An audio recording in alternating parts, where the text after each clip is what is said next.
Church അപ്ഡേറ്റ്സിലേക്ക് സ്വാഗതം. അധിക ചെലവുകൾ ഒഴിവാക്കാൻ കർദിനാൾ സംഘത്തിനോട് ആഹ്വാനവുമായി ഫ്രാൻസിസ് പാപ്പ. കർദിനാൾ സംഘത്തിന് നൽകിയ ഒരു കത്തിലാണ് ഫ്രാൻസിസ് പാപ്പ 10 വർഷം മുമ്പ് ആരംഭിച്ച റോമൻ കൂരിയ പരിഷ്കാരങ്ങളെക്കുറിച്ച് പരാമർശിച്ചുകൊണ്ട് ഇക്കാര്യം സൂചിപ്പിച്ചിരിക്കുന്നത്. അമിത ചെലവ് ഇല്ലാതാക്കുന്നതിനെ സാമ്പത്തിക മിതത്വം പാലിക്കേണ്ടതിന്റെ അനിവാര്യത പാപ്പ കത്തിൽ ചൂണ്ടിക്കാട്ടുന്നു. അമിത ചെലവ് ഇല്ലാതാക്കുക എന്നത് സൈദ്ധാന്തികമല്ല, യഥാർത്ഥത്തിൽ കൈവരിക്കാവുന്ന ലക്ഷ്യമായിരിക്കുന്നതിനെ സകലരുടെയും ഉപരിയായ തുടർശ്രമം ആവശ്യമാണെന്ന് മാർപ്പാപ്പ ഓർമ്മപ്പെടുത്തുന്നു. ചെലവ് ചുരുക്കലിന്റെ ഭാഗമായി സേവനം അനിവാര്യതയുടെ ചൈതന്യം ഉൾക്കൊണ്ടുകൊണ്ട് നിർവഹിക്കപ്പെടണമെന്ന് പാപ്പ കൂട്ടിച്ചേർത്തു. പാരീസ് ഒളിമ്പിക്സ് ഗെയിംസിൽ കുരിശടയാളം വരച്ചതിനെ ഒളിമ്പിക് ജൂഡോ അത്ലറ്റിനെ പൊതുമത്സരങ്ങളിൽ നിന്ന് വിലക്കി. ജൂലൈയിൽ പാരീസ് ഗെയിംസിൽ മത്സരത്തിൽ കുരിശടയാളം വരച്ചതിനെ സെർബിയൻ ജൂഡോ ലോക ചാമ്പ്യൻ നെമന്യ മജിഡോവിനെ ഇന്റർനാഷണൽ ജൂഡോ ഫൗണ്ടേഷന്റെ 5 മാസത്തെ വിലക്കാണ് പ്രഖ്യാപിച്ചിരിക്കുന്നത്.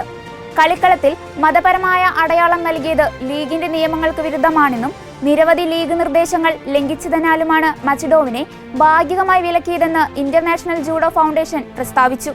2018-ലും 2022-ലും മുന്നറിയിപ്പ് നൽകിയിരുന്നതായും ജൂഡോയിലെ കളിസ്ഥലത്ത് മതപരമോ രാഷ്ട്രീയമോ വംശീയമോ മറ്റ് അടയാളങ്ങളോ പ്രദർശിപ്പിക്കുന്നത് വിലക്കുന്ന നിയമത്തെക്കുറിച്ച് അറിയില്ലെന്ന അദ്ദേഹത്തിന്റെ അവകാശവാദങ്ങൾ തള്ളിക്കളയുകയാണെന്നും ഫെഡറേഷൻ പുറത്തിറക്കിയ കുറിപ്പിൽ പറയുന്നുണ്ട്.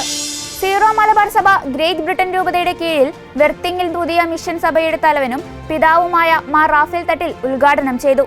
രൂപത ബിഷപ്പ് മാർ ജോസഫ് സാംബ്രിക്കൽ സന്നിഹിതനായിരുന്ന ചടങ്ങിൽ രൂപത coordinator father Tom Olikkarottu mission പ്രഖ്യാപനം ചെയ്തുകൊണ്ടുള്ള ബിഷപ്പിന്റെ സർക്കുലർ വായിക്കുകയും bishop mission director father Matthew മുളവോളിനെ നൽകുകയും ചെയ്തു. മേജർ ആർച്ച് ബിഷപ്പിന്റെ നേതൃത്വത്തിൽ നടന്ന പ്രത്യേക റാസ കുർബാനയ്ക്ക് ശേഷം പങ്കെടുത്തവർക്കായി സ്നേഹവിരുന്നും ഒരുക്കിയിരുന്നു. ശ്രീ ജോളി ജോസഫ്, ശ്രീ ജോർജ് പാലാട്ടി, ശ്രീമതി ലിൻസി ഷെൽജൻ എന്നിവർ പരിപാടികൾക്ക് നേതൃത്വം നൽകി. വിശുദ്ധ ആൻഡ്രൂ കിമ്മിന്റെയും സഹരക്തസാക്ഷികളുടെയും തിരുനാൾ ദിനത്തിൽ വത്തിക്കാൻ ഗാർഡനിൽ അവർ ലേഡി ഓഫ് പീസ് ഉദ്ഘാടനം ചെയ്തു. പരിശുദ്ധ കന്യകാമറിയത്തിന്റെ മോസൈക്ക് രൂപമാണിത്. കൊറിയയിൽ നിന്നുള്ള ഷിം സുൻഹവ കേദറിൻ എന്നയാളാണ് ഈ അതുല്യ സൃഷ്ടി നിർമ്മിച്ച കലാകാരൻ. അവർ ലേഡി ഓഫ് പീസ് രൂപത്തിന്റെ ആശീർവാദത്തിനു ശേഷം ലോകമെമ്പാടും സമാധാനത്തിനായി ജപമാല ചൊല്ലി പ്രാർത്ഥിച്ചു.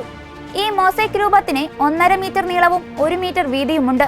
വത്തിക്കാൻ ഉദ്യാനത്തിൽ സ്ഥാപിച്ചിരിക്കുന്ന 12ാമത്തെ മരിയൻ ചിത്രമാണ് അവർ ലേഡി ഓഫ് പീസ് അഥവാ സമാധാനത്തിന്റെ കന്യകയുടെ രൂപം.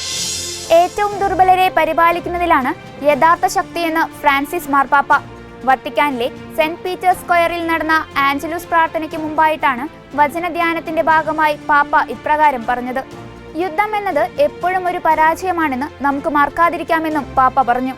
പലസ്തീൻ, ഇസ്രായേൽ, ഉക്രൈൻ, മ്യാൻമർ എന്നീ പ്രദേശങ്ങളിലെ സംഘർഷങ്ങൾ പ്രത്യേകമായി പരാമർശിച്ച പാപ്പ ലോകത്തിന്റെ മറ്റു ഭാഗങ്ങളിൽ നടമാടുന്ന യുദ്ധങ്ങൾക്കെതിരെയും സംസാരിച്ചു.